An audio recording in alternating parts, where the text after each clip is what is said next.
Hey there, this is Dr. Pam Perry, and with our Pam Perry's Picks of the Month, we're going to be talking with an author, Darlene Taylor, and we are actually on Amazon Live as well as YouTube and Facebook as well. So, right after this little break about Pam's Perry Picks, it's like, what is all this about? I love books. I love books. So, right after that, we're going to bring up Darlene Taylor, tell you a little bit about her, and then we're going to talk about her book, It's Not About Us.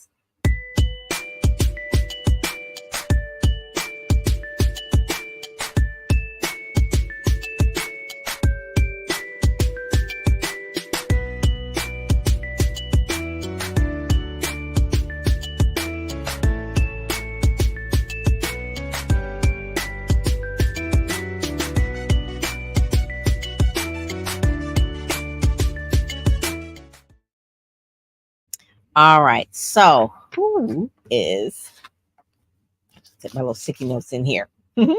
Darlene Taylor. So, the book is called It's Not About Us, a co parenting survival guide to taking the high road. So, just read you a little bit about her. Her great publicist, Joanne McCall, sent me all her information here, but she is a certified professional parenting and life transitions coach, in addition to being a therapist and a clinical social worker. She's an author, she's a speaker. You know, I love speakers because we have Speakers Magazine, so always speakers. But her superpower is helping people see the world, the very best in themselves, and achieve things they never thought possible. Before moving to LA, she was a gender studies professor at University of Cincinnati. So when she's not writing, you can find Darlene hanging out with her daughter in LA and dividing her free time between obstacle course races, the beach, and the tennis court. And I can attest to that because she said she just come back from tennis. The current book, like I said, is called It's Not About Us, a co-parenting survivor guide for taking the high road. So with that, I bring up Darlene. Hello. Hey there. So this book right here is probably a book that you never dreamed that you would write, right? It No. is one, it is one of those books like, I didn't think like one day I'm going to write this book about co-parenting. So Right. give us a little bit about your background. One, as a therapist, but two, give me the, I guess you would say, the stats on how many marriages end in divorce.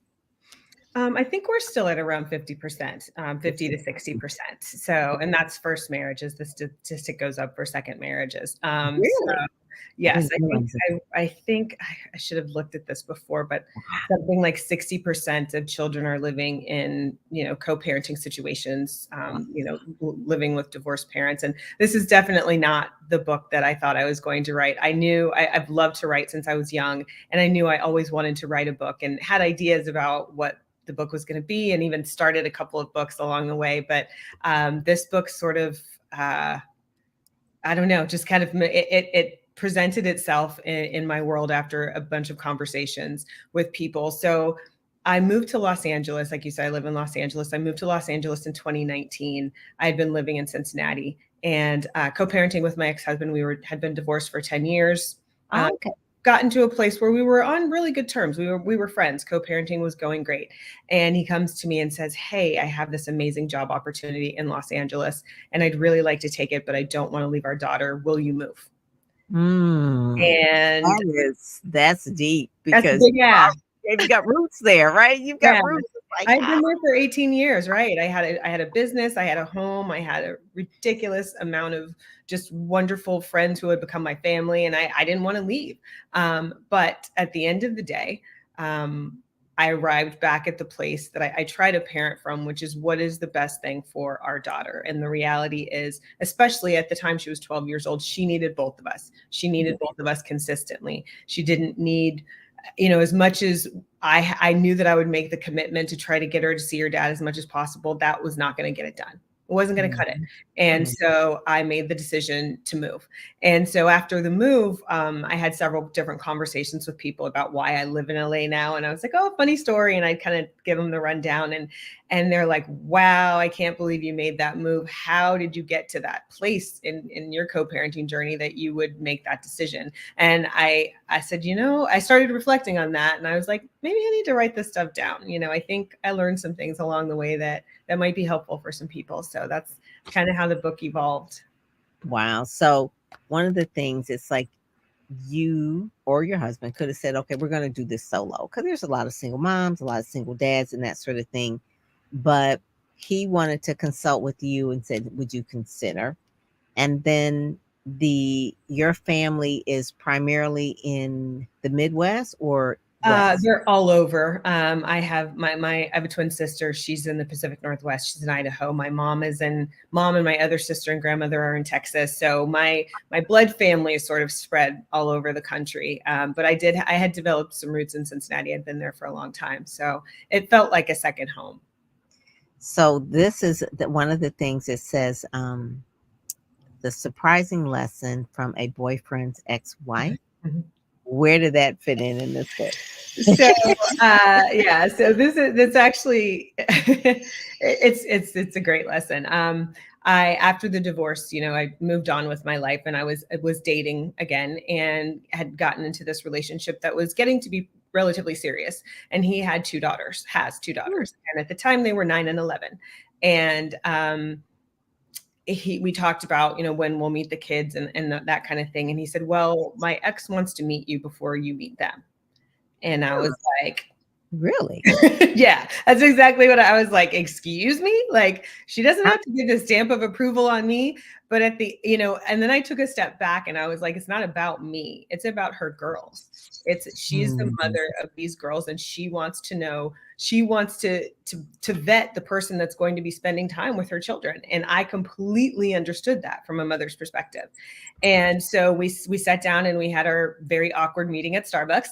And after that meeting, she went back and told the girls that she met me. And I didn't find this out till later, but she said to them, I met Darlene. She's really, really nice. I think you guys are really going to like her. I'm excited that, you'll have her in your life. And she didn't have to do that. She didn't have to say anything. Yes. And she definitely didn't have to say anything nice. But what she did, that little thing, gave them permission to open their hearts to me, gave them permission to like me, gave them permission to feel like they weren't being disloyal to their mother if they built a relationship with me. And that was the biggest gift, to the point that I married and then subsequently divorced their dad, but I still get to be their bonus mom. They still call me bonus mom. I still have a wonderful relationship with the two of them. They're now 20 and 22. And it was just, and Avril, their mom, is one of my closest friends. So it's so cool. You know what? You don't really think about that, because the kids, it's like what you said, they're in this situation. They didn't ask for it, right? So their dad was divorced from their mom. Then he's dating again. And then that mom, because like you said, the kids will feel like, I'm going to be disloyal if I like her. Or from the standpoint that they don't even meet you, right? They don't meet the other, that your mom, I'm sorry. Okay. So you're the girlfriend, and then that's the ex-wife, and you two don't meet, and it's just the kids. They feel a certain way. And we got to realize, you said that they're just trying to figure this whole thing out. This is not what their normal is as well. And then your daughter do you do the same thing then with your? Yeah, well, at the time I hadn't been in that situation with her dad yet. And so that was kind of the lesson. I thought, wow, at least that's given me a different way to approach it when and if that comes up. And so, so he, her dad has repartnered, and he's been with her. They're not married, but he's been with her for a long, long time. And she and I have become really good friends. And it's just, because the reality is, we're all family. It's not the family we thought we were going to have. It doesn't look like what we thought it might look like, but we are all family. And, the best thing that we can do for our children is for us to be the grown-ups and be able to develop. If not, it doesn't have to be best friends. I know that doesn't work for everyone. But, to be able to work together and at the very least have cordial relationships with each other so that the kids don't have to worry about trying to manage our drama. That's not fair to them at all. There is what they call baby mama drama, Yes. which is a real thing. That's a real thing.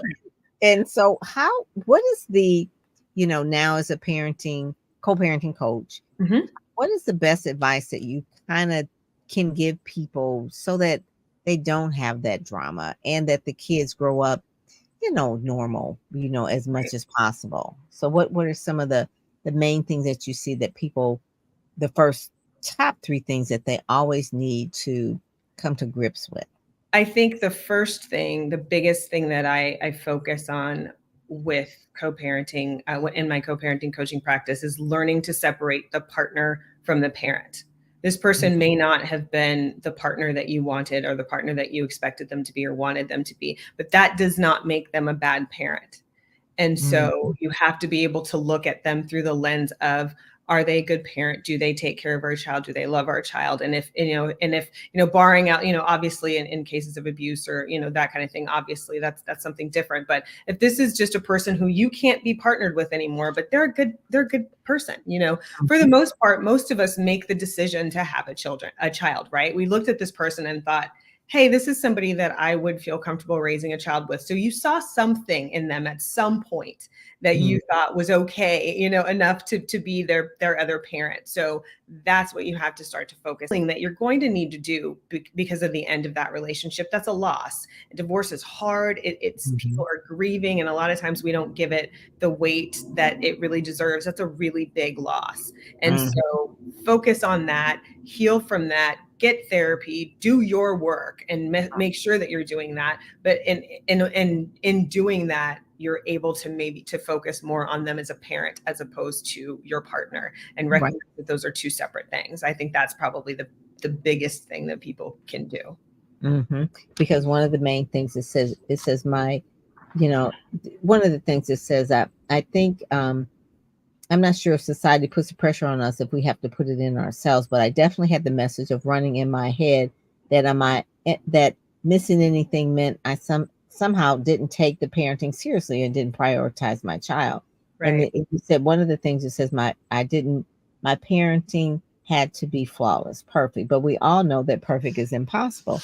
So I think a lot of times, single parents or co-parents they feel like sometimes that they have to be perfect parents, and you can't be a perfect parent. Because you feel like, okay, well, on all sides, we're not together, as husband and wife, as a family unit whole, like together.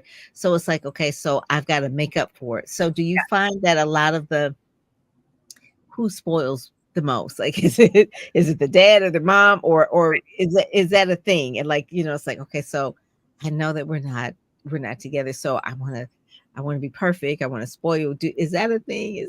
It is. I think a lot of times, speaking professionally from what I've seen, working with clients, but also my own personal life, you feel this sense of guilt. Like I'm not giving them the family, the intact family that I was supposed to give them. So now everything else needs to be perfect so they don't end up messed up. And the reality is your kids don't need you to be perfect. Your kids need you to be present. Your kids need you to love them. Your kids need you to be healthy. And your kids need you to have a healthy relationship with their other parent. That's what they need. They don't need perfect, and you're not going to be perfect. And your partner, your ex-partner, is not going to be perfect. So there needs to be some grace all around for yourself and for them, because you're not going to be perfect. But there is, like I said, I don't know if it's society. I felt like it was, because I felt like if I missed a soccer game or something, that people were like, well, where is she? I wonder what she's doing. What's the good reason for her to miss anything? But life happens, and I love being a mom, and that is my most important job. And also, there are a lot of other things in my life that need my attention and my time sometimes. And sometimes, and we have to learn to balance that. And it's important to balance that, because being a parent is not the only thing that you are. That's another thing I talk about in the book, is that you are more than I'm more than Sammy's mom. I love being Sammy's mom, but I am more than Sammy's mom. And Darlene has a lot of other interests and does all of these other things. And she gets to still I get to have time to do that as well. Do you find that this is, maybe as a therapist, you can kind of answer that the kids then. So we're looking at the co-parenting part, right? This is a co-parenting survivor guide for taking the high road. But the kids, do they, for the most part, kind of what's it's so the parents on one end may have a little guilt. The kids on the other end, do they play into that guilt? Like You around know, the holiday, around Christmas? You I really need to think give me that because yes, because I think I'm that's just thinking about yeah. them. But, I but think that that can happen. Yes, I think that can happen. I think what happens more often though is kids pitting one parent against the other one, especially when they know that there's animosity, right? And not, yeah. and so I have, there's four pillars of co-parenting in the book, and one of them is consistency. And, being able to be consistent, letting, as much as you can only control what goes on in your household. You can't tell the other person what to do. But if you are able to sit down and have a conversation so that your rules can at least be in the same ballpark. You know what I mean? Mhm. My daughter knew that if she was in trouble at my house, there was going to be a phone call to her dad by the time she got over to it was time for her to go to his house, and he was going to know what happened and what I and how I disciplined her, and he was going to follow through with that discipline. If she wasn't having the iPad for a week, she wasn't having the iPad over there either. And that Mhm. was really helpful for Good. us to so she felt like they are my parents, they're on the same page, it's a united front, so there aren't 50 million different rules and different things, like Good. I can do this over here and I can do this over there, and if I do this, that and that will maybe cause some animosity over there, and then I can get away with a little bit over here. And it's just that consistency is that's what kids need. Kids crave consistency. They Mhm. need that structure in their lives anyway, and I think that becomes even more amplified when you have a co-parenting situation. Mhm. I like the fact that you said you're both on the same page. So she can't have the iPad over here. She can have it over there. So that is it. So the one thing that I'm thinking that your daughter was roughly 12, going to Mhm. be a teenager. And that age can be really, really like, I want to leave my friends. Tell me that conversation because I remember just moving.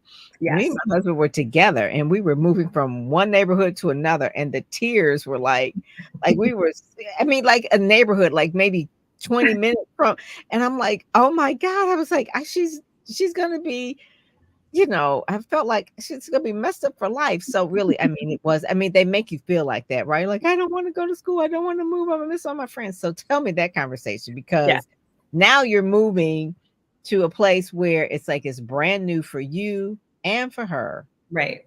And it's like so that you can have both parents. And did she ever Yeah. say, like, I don't need both parents, I need my friends, right? She It's like did. She I did say, she was like, "What if I don't want to move?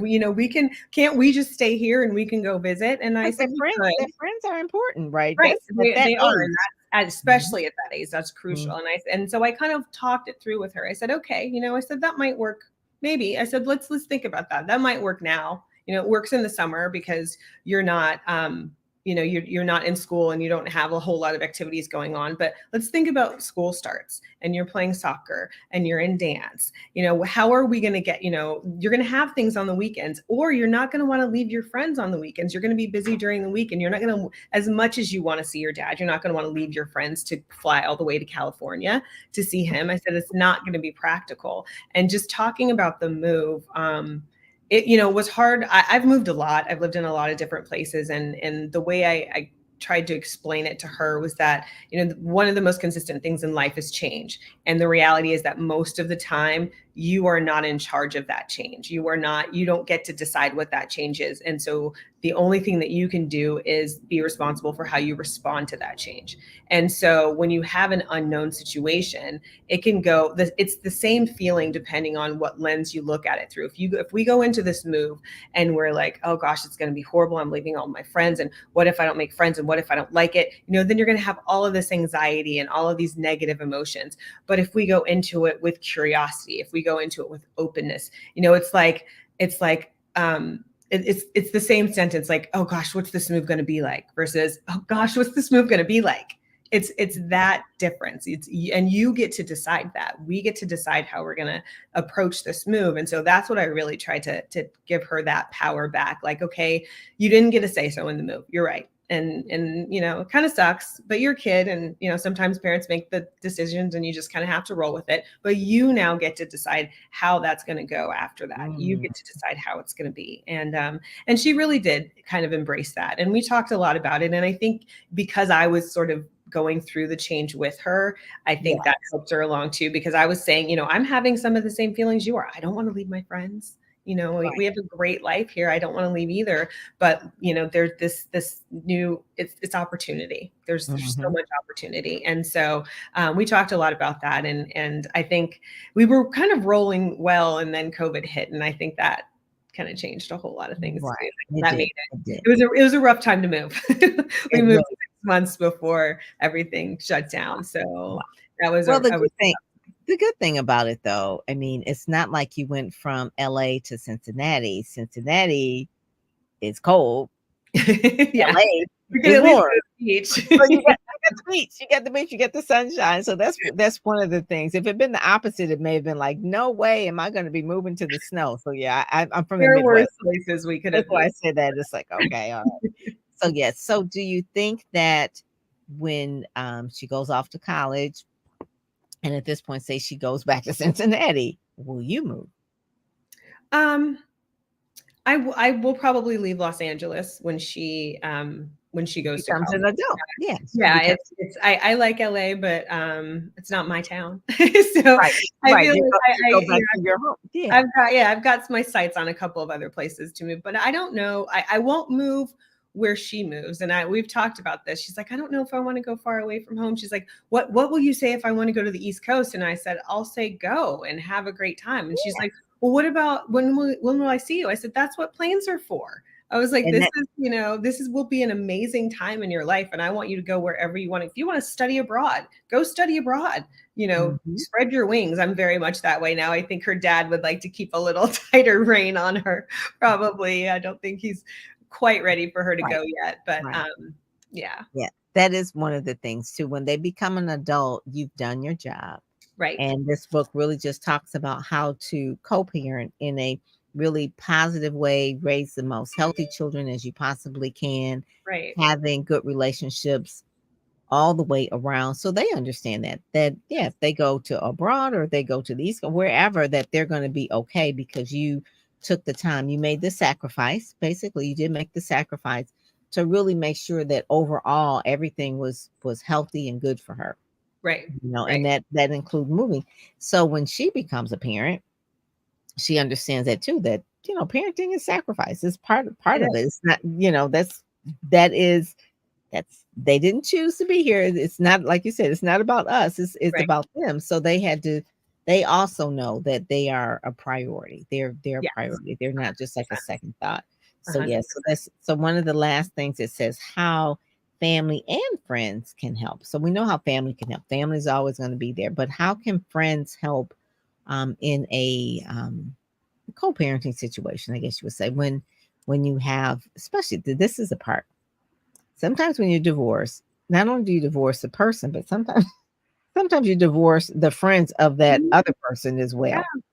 There's a lot of loss. There's a lot of loss going around. And so, you're losing this primary relationship, but all of the other related relationships are going to change too. The extended family relationships with your in-laws, with their friends that you may be more their friends than your friends. But so, acknowledging that, okay, these relationships are going to change, and, figuring out what those are going to look like. And sometimes you have to lose some of those. And that's, it's not, it's bad. It's horrible. It hurts, but sometimes that's what has to happen. But for the people who are in your life, family and friends included, there's a few things that I feel very strongly that they can do to help you stay on the high road and help you co-parent in a way that is beneficial for your kids. And the first is to not say anything negative about the other parent in front of the children ever. Ooh, ever.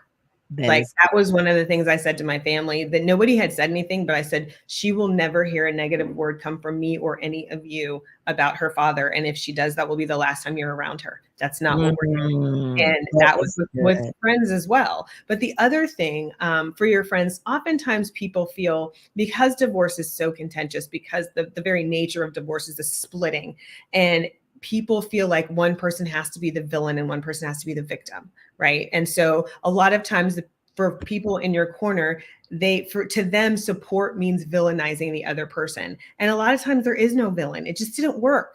That was our situation. It didn't work. We were better apart, and he's not the villain. And so keeping, being able, not letting me, as my friends, my support system, don't let me fall into this, where we're just going round and round about how horrible he is and all the things all the ways he wronged me and all the bad things, just getting me out of that and helping me stay focused on, okay, well, here's where you are now. And what are we going to do? What are you doing? What are the things you're doing to take care of yourself? Well, now you've got time to maybe pick up some of these, hobbies that you let go of, maybe some of the things that you lost in the relationship, and finding yourself, helping you look at the opportunity that you have to rebuild yourself into somebody that you like, and that that's stronger and that is going to benefit from this hard thing that you've gone through. And so that's really, I think, really the other important thing that family can do is just to not let you just stay in that, and not, stay in that space of just, being the victim, villainizing the other person, and just focusing on all of the things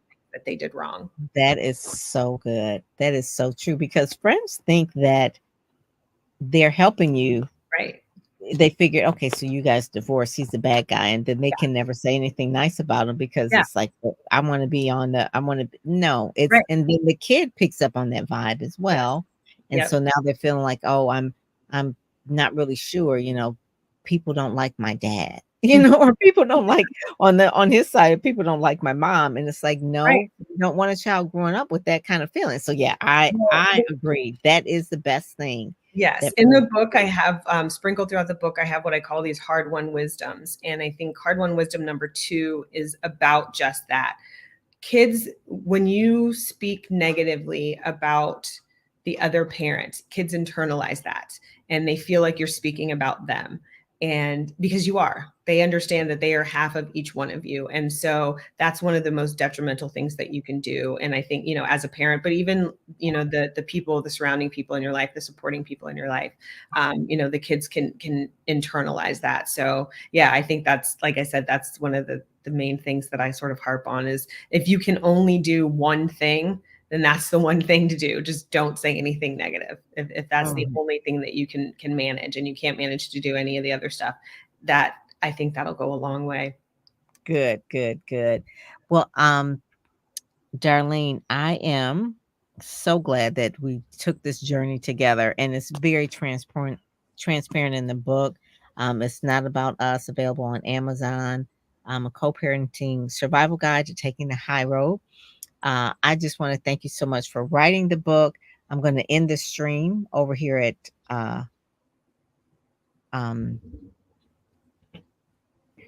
in the stream over here. And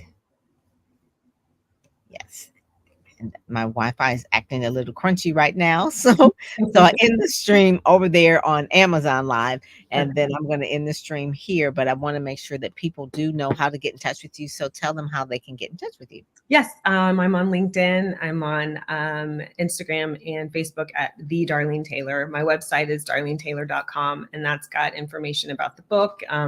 It's an audiobook. I was able to record the audiobook that was just released last week, so that was really great. Okay, and cool. Yeah, and there's a guided journal as well for people that really want to try to put this stuff into practice. You can get the guided journal on Amazon as well. So, and all of those links are on the website as well, and then information about coaching and all of that. So they can go to darlenetaylor.com. darlenetaylor.com. That is really good that you even got that URL. That's pretty amazing. It was tough. I figured it had to be. I mean, that is like, oh my God, that is a really good. But thank you so much for joining us today for Pam Perry's Picks. I really, really appreciate it. All right.